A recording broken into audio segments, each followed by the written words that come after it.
The less money you have, the more money credit card companies make off you. That's not an accident. That's the business model. In 2023, American credit card companies collected over $130 billion in interest and fees, not from wealthy customers, from the 40% of cardholders who carry a balance. People who can't quite pay off what they owe at the end of the month. And here's what makes this system genius and ruthless at the same time. It's designed specifically to find those people, keep them in debt, and extract maximum value before they figure out what's happening. Stay with me, because by the end of this video, you'll never look at a credit card offer the same way again. Credit cards as we know them didn't always exist. For most of history, if you wanted to buy something you couldn't afford, you either saved up or took out a formal loan. Banks had to assess your risk. There was paperwork. There were collateral requirements. It was slow. In 1958, Bank of America changed that forever.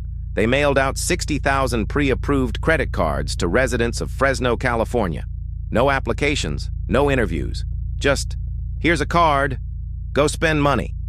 It was called the Bank AmeriCard. You probably know it today as Visa. The idea was simple. Merchants would pay a small fee every time a customer used the card, and the bank would make a little money on every transaction. Clean, low risk, everyone wins. Except that's not the part that made credit cards one of the most profitable financial products ever invented.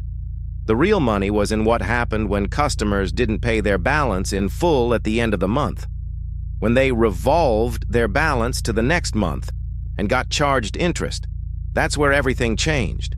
Because if you carry a balance at 24% annual interest and you're only making minimum payments, it can take you over a decade to pay off a $5,000 charge.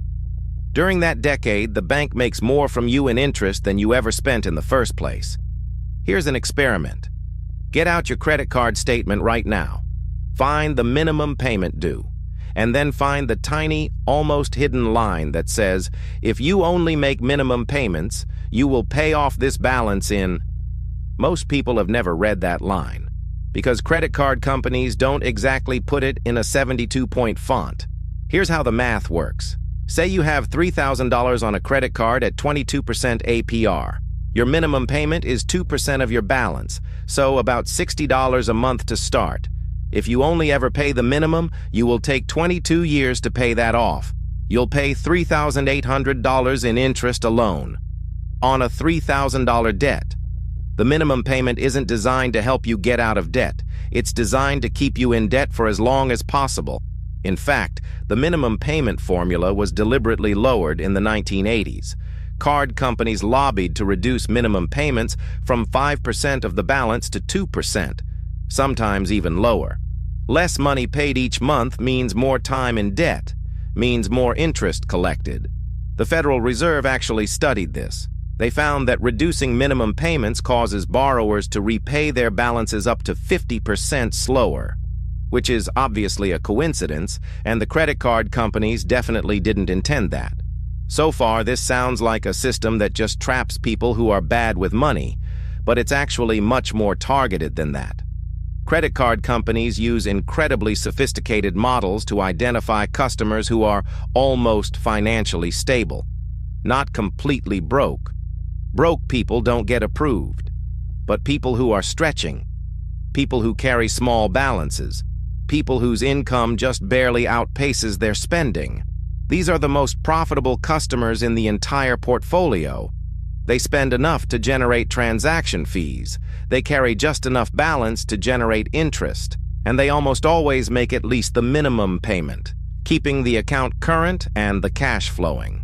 The credit card industry calls them revolvers, and every major card issuer has a dedicated team working out how to attract more of them.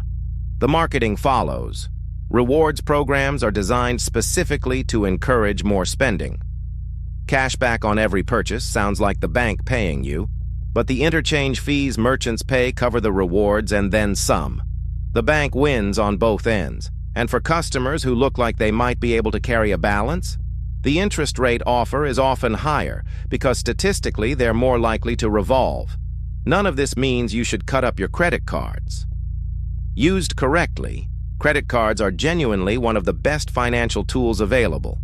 The rewards programs alone can be worth hundreds of dollars a year if you pay your balance in full every month.